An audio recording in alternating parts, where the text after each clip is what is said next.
지난달 브라질에 다녀온 부부와 가산동 콜센터에서 일하는 50대 여성이 코로나19 추가 확진 판정을 받았습니다. 은평구 코로나19 추경안이 구의회를 통과했습니다. 이번 추경은 500억 원 규모로 코로나19로 어려움을 겪는 취약계층과 소상공인 지원에 중점을 뒀습니다.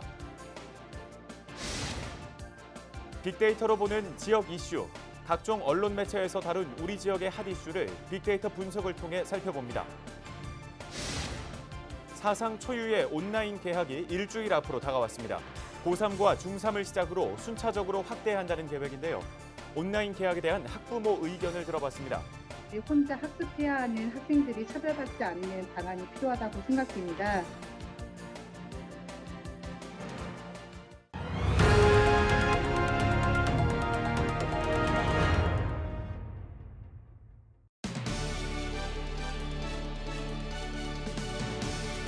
시청자 여러분 안녕하십니까?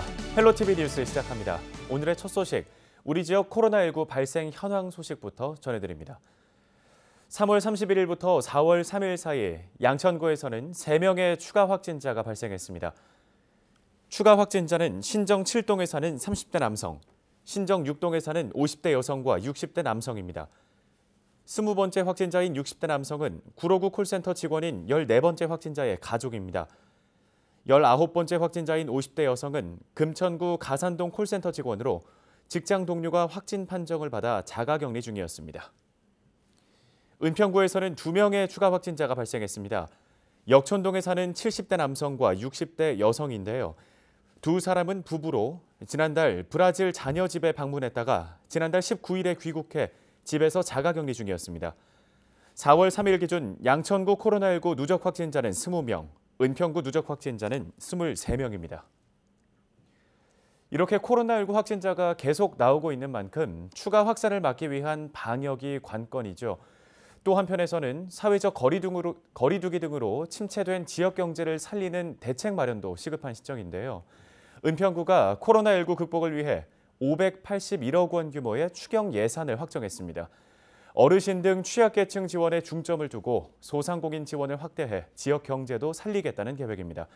자세한 내용은 김미경 은평구청장 연결해서 들어보도록 하겠습니다. 구청장님 안녕하십니까? 네, 안녕하세요. 반갑습니다. 은평구청장 김미경입니다. 네, 이번에 은평구에서 581억 원 규모의 추경 예산이 확정됐습니다. 비교적 큰 규모의 예산이라고 할 수 있겠는데 내용부터 좀 짚어주시죠. 네. 국가적인 재난 상황이죠, 현재. 코로나19의 지역사회 감염 확산 방지와 또 매출액 감소 등 비상 상황에서 생존권을 위협받고 있는 소상공인 및 어르신, 또 어린이 등 취약계층에 대한 지원에 이번에 중점을 두었습니다. 그래서 이렇게 분야별로 보면 저희가 민생 안정 분야에 506억 원, 또 지역 경제 활성화 분야에 56억 원, 방역 지원 분야에 19억 원 등 총 581억 원을 반영을 하였는데요. 다 우리 은평 구민들께 도움이 되었으면 좋겠다 생각을 합니다. 네, 알겠습니다. 코로나19 확산으로 지역의 경제도 타격을 입고 있는데 특히 그중에서도 소상공인들의 피해가 막심하죠. 생존권의 위협까지 받고 있는 실정인데 영세 소상공인들을 위한 지원도 이번에 확대를 하셨다고요? 네. 지역에 가장 어려움을 겪고 있는 분들이죠. 지역 경기 침체로 인해 생존권을 위협받고 있는 영세 상공인 및 자영업자에 대한 실질적인 지원이 굉장히 중요한데요. 저희가 이번에 실질적인 도움이 될 수 있도록 이번 추경 예산에 중소기업 육성 기금에 55억 원을 반영을 해서 자금난을 좀 해소할 수 있게 하려고 합니다. 여기에 주요한 포인트는 기업 1년이 경과하지 않아서 매출 증명이 불가능한 경우에는 신청서를 매출 금액 기재로 대체하고 또 카드 매출 등으로 증명할 수 있도록 지원 기준을 좀 완화했습니다. 기존이나 신규 매출자에게는 한시적으로 또 이자를 면제할 예정이고요. 또한 많은 영세 소상공인이 지원받을 수 있도록 2020년 12월 31일까지는 한시적으로 숙박업이나 음식점에 대해서도 융자를 지원할 수 있게끔 기금관리 조례 시행규칙 개정을 추진하고 있습니다. 또 요즘 저희가 이제 5인 미만의 소상공인 업체의 무급 휴직자에 대해서 고용유지 지원금으로 50만 원을 지급하는 은평형 소상공인 고용유지 지원 사업에 5억 원을 반영했는데요. 이 관내 기업 중 5인 미만 소상공인 업체의 휴직자에게 일일에 그러니까 2만 5천 원이고 또 월 최대 50만 원을 2개월간 한시적으로 지원하는 거고요.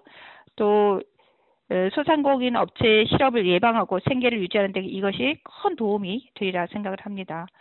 또한 100억 원 규모로 증가된 은평사랑 상품권 발행에 필요한 구비 분담을 2억 5천만 원을 반영했습니다. 네, 말씀하신 여러 가지 대책들 중에 은평형 코로나19 극복 지원단 사업이 눈에 띄는데요. 이 부분은 어떤 내용인가요? 네, 은평형 코로나19 극복 지원단 사업은 코로나19로 인한 실직이나 휴직으로 인해 경제적 위기에 처한 구민을 대상으로 초단기 일자리를 지원하는 사업으로 말씀드릴 수 있을 건데요. 이 경기 침체로 인해서 실직이나 휴직 등 경제 위기에 처한 국민들 250명 규모로 선발해서 3개월간 다중 이용 시설을 점검하거나 또 방역, 또 환경 정비 등에 투입할 계획이고요. 이거에 대해서 지원이 필요한 국민이 적절한 지원을 받을 수 있도록 사전 수요 조사를 거쳐서 추진 계획 수립을 지금 준비하고 있고요. 이거는 어떻게 보면 일자리에 맞추는 사업이라고 좀 말씀드릴 수 있을 것 같고요. 은평 구민들께서 여러 어려운 과정에서도 함께 이겨나갔으면 좋겠다 생각을 합니다. 네, 그런데 아무래도 이 600억 원에 가까운 큰 규모의 예산이 들어가다 보니까 구 재정에 좀 문제가 있을 수 있지 않을까 우려하는 주민분들도 많으실 것 같아요. 이 부분 설명 좀 해주시죠. 이번 추경 예산은 정말 우리 은평 구민들한테는 굉장히 중요한 예산이고 또 이 예산이 또 국고나 그 시비가 많이 반영된 예산이기도 합니다. 추경 예산 581억 원 중 국시비 보조금이 491억 원입니다. 우리 구 자체 재원은 90억 원 정도인데요. 추경 예산 반영 사업 중 가장 큰 규모 사업이 서울시 재난기급 긴급 생활지원비인데요. 이게 267억 원이고요. 전액 시비 보조 사업이죠. 또 그리고 자체 재원이 투입된 가장 큰 규모의 사업은 중소기업 육성자금으로 또 이거는 한 50억 원 저희가 측정을 하고 있습니다. 여러 가지 우리 은평구가 어렵지만 어려운 재정 여건 속에서도 국민의 안전과 또 일상생활을 지키기 위해서는 같이 적극적으로 노력을 해야 될 것 같고요. 또 재원이나 또 그 이외에 여러 가지 필요한 사항이 있다면 은평구에서는 적극적으로 주민들 위한 여러 정책을 내놓도록 하겠습니다.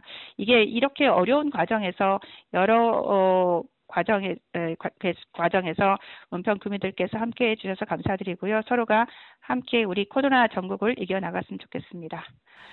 대단히 감사합니다. 네, 감사합니다. 이번 은평구의 추경 예산안 소상공인을 포함해서 지역 주민들께 실질적인 혜택으로 돌아갈 수 있길 바라겠습니다. 지금까지 김미경 은평구청장이었습니다. 다음 소식입니다. 오는 9일부터는 고등학교 3학년과 중학교 3학년을 시작으로 순차적으로 온라인 개학이 진행됩니다. 더 이상 개학을 미룰 수 없다 보니 사상 초유의 온라인 개학이라는 결론이 나온 건데요. 이 온라인 개학을 두고 학부모들은 현재 어떤 입장인지 얘기 들어보도록 하겠습니다. 참교육 학부모회 회원이자 은평구 관내 초등학교 학교 운영위원장인 김영란 학부모 전화 연결되어 있습니다. 안녕하십니까? 네, 안녕하세요. 네, 혹시 지금 자녀분들이 몇 학년 정도 됐나요? 은평구에 중학교 3학년 1명과 초등학교 5학년에 자녀 2명이 있습니다. 네, 중학교 3학년 자녀가 있다면 이 오는 9일에 당장 온라인 개학을 직접적으로 하게 되시는 거잖아요. 온라인 개학을 두고 이 학부모께서 가장 우려하고 계시는 부분은 어떤 부분일까요? 일단 이 온라인 개학이라는 자체가 혼란스럽고 걱정스러워하죠. 언제쯤 등교가 가능할지 하는 염려와 아이들과 컴퓨터 앞에서 잘 해나갈 수 있을지에 대한 걱정이 굉장히 많고요. 또 자녀가 여러 명인 부모님들은 컴퓨터를 사야 하나 아니면 어느 정도의 사양이어야 되나 또 데이터 비용은 얼마나 더 드는지 혹시 대여 얘기가 있는데 대여를 했다가 고장나면 어떨지 고민스러워하시는 분들도 계셨고요. 끊어지는 등의 기술적인 문제가 생기면 그것의 해결은 어떻게 해야 할지 걱정하고 있습니다. 또 주변을 좀 더 보면 뭐 예체능이나 특성화고 학생들은 어떻게 수업을 하는지, 그리고 생활기록부는 문제가 없을지 이런 걱정과 또 저는 개인적으로 일반 학교 특수학급의 장애 학생이 있는데요. 그 일반적인 온라인 수업으로 진행될 이 수업을 어떻게 잘 들을 수 있을지, 그리고 집에서 계속 케어해야 되는 이런 어려움이 있습니다. 그리고 이 장애가 그 TV나 컴퓨터, 핸드폰을 보면 광자극에게도 경계를 하는 이런 이중고가 있어서 굉장히 어려움이 있습니다. 네, 아무래도 이 온라인 계약은 정말 처음 시행하는 거다 보니까 여러 가지 고민들이 많으실 것 같은데 학교에 직접 가지 않고 온라인으로 수업을 들어야 한다는 거에 대해서 아이들은 어떤 반응인가요? 일단 이 아이 두 명은 모두 싫다고 하죠. 상황은 이해하면서도 학교는 언제 가느냐, 가고 싶다고 말하고 있습니다. 특히 친구와 선생님을 만날 수 없어서 외로운 느낌이 든다고 했고요. 그다음에 수업 중 피드백이 없을 것 같아 집중하지 못할 것 같다는 얘기를 하고 있습니다. 또 가장 아이들에게 바라는 그 쉬는 시간에 친구들과 어울릴 수 있는 기회가 없으니 가장 안타깝다고 합니다. 네, 뭐 혼란스러운 거는 아이들도 마찬가지인 것 같은데 코로나19는 계속 진행 중이잖아요. 그럼에도 불구하고 이 등교 개학을 해야 된다는 학부모들의 의견도 일부 있습니다. 왜 그런 건가요? 네, 얼마 전에 학부모 네트워크에서 이제 그 계약 연기에 대한 그 설문조사가 있었던 내용에 동의하느냐, 동의하지 않느냐가 있었는데요. 물론 대부분은 이렇게 물어봤을 때 연기해야 한다고 말을 했습니다. 예. 그러나 또 주변에 또 그 계약에 대해서 계약을 해야 한다는 사람들도 있었는데요. 그 이유는 아까도 말했듯이 이제 준비해야 될 것들과 마련할 부분이 많은지는 알고 있으나 아이들이 너무 원하고 갔으면 해서 그랬다고도 하고, 또 축 처진 이런 분위기에 계약이라는 것이 활력을 좀 더 불어넣을 수 있지 않을까 이런 말씀을 하시는 분들도 계셨습니다. 저도 온종일 함께 해야 하는 상황에서 심적으로는 계약에 동의가 되기도 합니다. 네, 뭐 아무래도 하루 종일 자녀들을 돌보는 게 현실적으로 힘들다 보니까 그런 의견들도 나오는 것 같습니다. 또 하나, 개학이 계속 연기되면서 논란이 됐던 게 학원 문제였잖아요. 자녀를 학원에 보내야 하나 말아야 하나 고민하는 학부모들도 많으실 것 같거든요. 네, 그럼요. 그 아이들과 이 코로나 전국에 집에 계속 있으면서 가장 힘들게 고민되는 부분이 아닐까 싶습니다. 저희는 2월부터 이제 굳은 의지로 이제 사회적 거리두기에 동참하면서 모든 학원과 또 치료까지 멈추고 있었는데요. 이게 점점 길어지는 이 상황에 학습 교수에 대한 불안감이 계속 들어오면서 흔들리고 있는 게 사실입니다. 모두가 함께 멈추지 않으면 나만 멈출 것 같은 불안감이 조금씩 동요하고 움직이게 되는데요. 지금 이렇게 장기화되고 있는데 그냥 있기만은 쉽진 않을 것 같습니다. 그래서 엄마가 하기에는 한계가 있으니까 또 교육 격차가 벌어진다고 생각되니까 온라인으로 눈을 돌려볼까 합니다. 네, 끝으로 학부모의 입장에서 교육 당국에 하시고 싶은 말씀이 있다면요. 우선 지금 대한민국의 교육 당국과 많은 부처에서 너무나 애쓰고 계시다는 걸 알고 있고 응원한다는 말을 꼭 드리고 싶습니다. 그리고 바라는 건 아까도 말씀드렸지만 얼마 전 교육부 총리 지시로 각 시도교육청에서 개학 연기에 대한 조사를 했을 때 학부모회나 학교 운영위원에게만 문자를 조사를 했었어요. 일부 학부모의 의견을 듣는 자문회 말고 시도교육청이나 교육지원청 단위, 또 가장 기본적으로 학교 단위에서부터 학부모 의견 수렴하는 창구 개설이 필요할 것 같고요. 어떤 정책이든 그 다문화 가정, 조부모가 자녀, 장애인, 읍면 단위 도서 지역에서의 누구의 도움도 없이 혼자 학습해야 하는 학생들이 차별받지 않는 방안이 필요하다고 생각됩니다. 수준별, 과목별 강의를 탑재하는 사이트를 제공한다든지 해외의 온라인 강좌들의 좋은 사례들을 살려 가정과 아이들, 선생님들과 쌍방이 최대한 소통하는 온라인 수업을 진행하고 관리될 수 있도록 혁신적인 기술력 지원 방법을 마련해 주셨으면 좋겠고요. 네. 물론 학원과 같은 교육과정 중심으로만 가지 않고 아이들과 함께 웃고 공감하며 만들어가는 과정이 되었으면 합니다. 요즘 여러 나라에서 코로나19 방역에 대해 주목받는 대한민국처럼 온라인 수업에서도 두각을 나타내 주기를 희망합니다. 네, 말씀하신 대로 교육의 사각지대에 놓이는 학생들이 없도록 모든 학생의 학습권이 보장돼야 한다는 생각이 듭니다. 오늘 말씀은 여기까지 듣도록 하겠습니다. 감사합니다. 네, 감사합니다.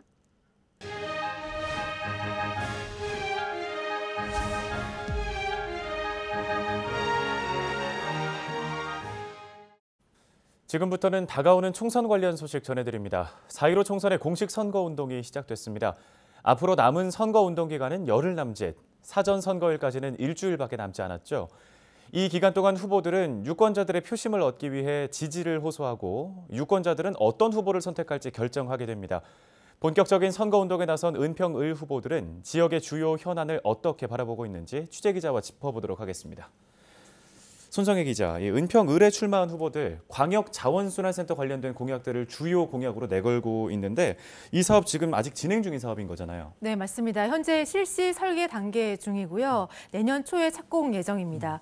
하지만 사업 추진을 두고 수년간 주민 갈등을 겪었고 사업이 진행 중인데도 일부 주민들의 반대가 여전히 거센 상황이죠. 이런 가운데 후보자들이 관련 내용을 공약으로 제시하면서 이번 총선의 쟁점으로 부상했습니다.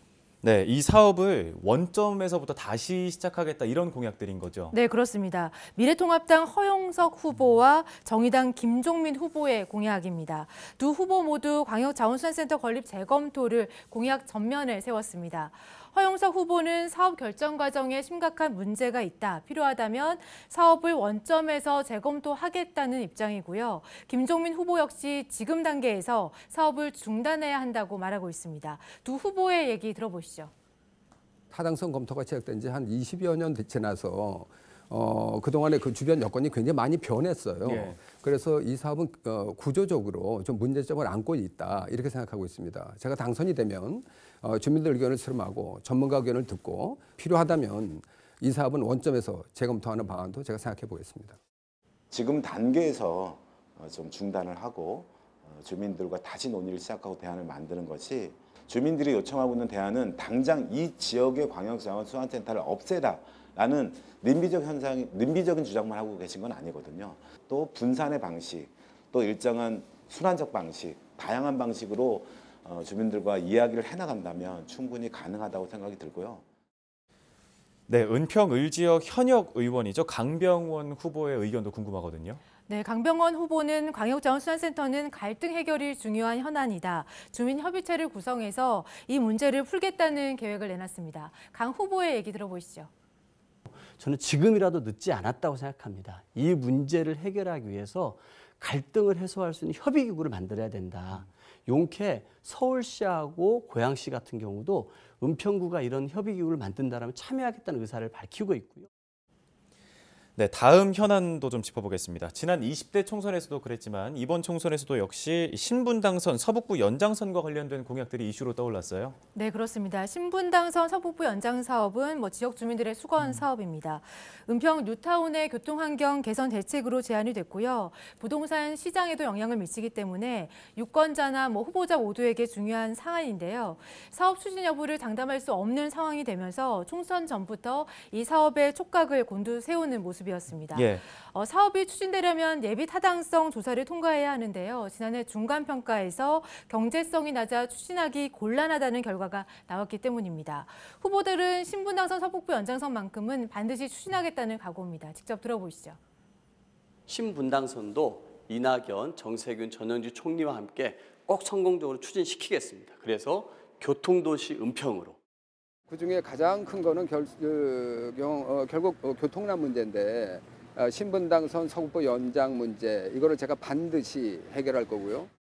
신분당선 이외에도 적극적인 지하철을 중심으로 한 대중교통의 확충 이런 것들을 지금 은평 지역에서 가장 불효급하고 가장 시급한 사안이 아닌가 생각합니다.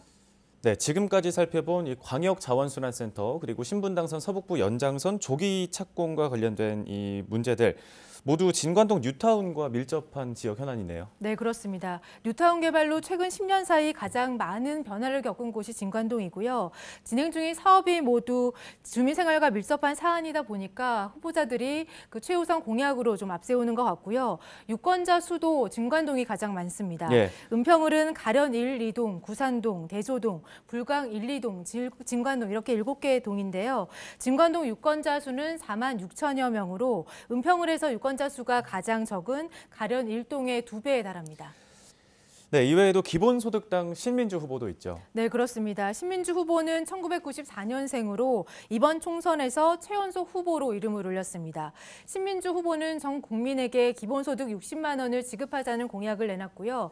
그 신 후보는 페미니스트를 자처하는데요. 여성 건강권 보장을 위한 정책을 펼치겠다는 각오입니다. 신민주 후보의 공약은 다음 주 인터뷰를 통해서 좀 더 자세히 전해드리겠습니다. 네, 알겠습니다. 우리 지역에 어떤 후보가 나오는지 또 후보들이 제시하는 정책과 공약이 뭔지 꼼꼼하게 따져서 투표를 해야 될 것 같습니다. 오늘 얘기는 여기까지 듣겠습니다. 수고하셨습니다. 각종 언론 매체에서 다뤄진 우리 지역의 핫 이슈를 빅데이터 분석을 통해 알아보는 시간, 빅데이터로 보는 지역 이슈입니다. 국회의원 후보자마다 지역 현안 관련 공약을 내세우고 있죠. 이후 유권자의 선택에 도움을 드리기 위해 언론은 최근 양천구의 어떤 이슈에 주목했는지 알아봤습니다. 심다혜 기자가 취재했습니다. 1980년대 정부 주도의 택지 개발로 대규모 신시가지 아파트가 조성된 서울 양천구 목동입니다. 1985년부터 3년에 걸쳐 입주를 시작한 목동 아파트 1에서 14단지에는 현재 2만 6천여 가구가 살고 있습니다. 재건축 연한 30년을 넘기자 목동 아파트 단지들은 재건축 추진을 위한 안전진단에 속도를 내고 있는데요. 때문에 언론은 목동의 부동산 시장에 주목합니다. 실제로 LG 헬로비전이 빅데이터를 분석해봤더니 언론은 양천의 아파트와 재건축에 대한 보도를 이어갔습니다. 목동의 부동산 시세와 재건축 전망을 짚어보는 기사를 3,000건 넘게 찾을 수 있습니다. 그렇다면 목동에 살고 있는 서울 양천갑 유권자들은 부동산 시장과 재건축에 대해 어떻게 생각할까? 지은 지가 벌써 30년이 다 됐는데 해야죠. 젊은 세대는 앞으로 이제 발전된 도시로 해서는 해야죠, 재건축. 전혀 사는데 지장도 없고 한데 이걸 굳이 다 뜯어가지고 고칠 바에는. 저녁에 퇴근하고 남편 오면 차 이렇게 주차할 곳이 없어서 좀 밖에다가도 많이 세워놓고 좀 이러거든요.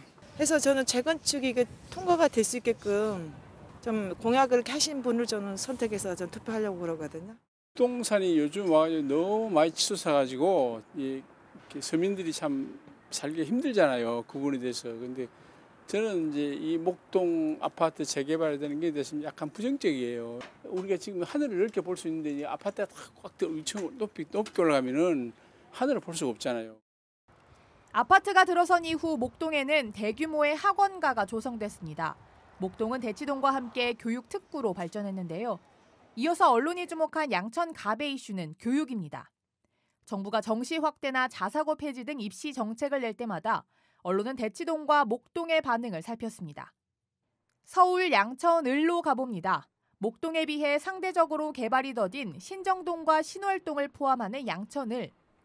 이 지역의 개발 계획인 경전철과 터미널이 주요 키워드입니다.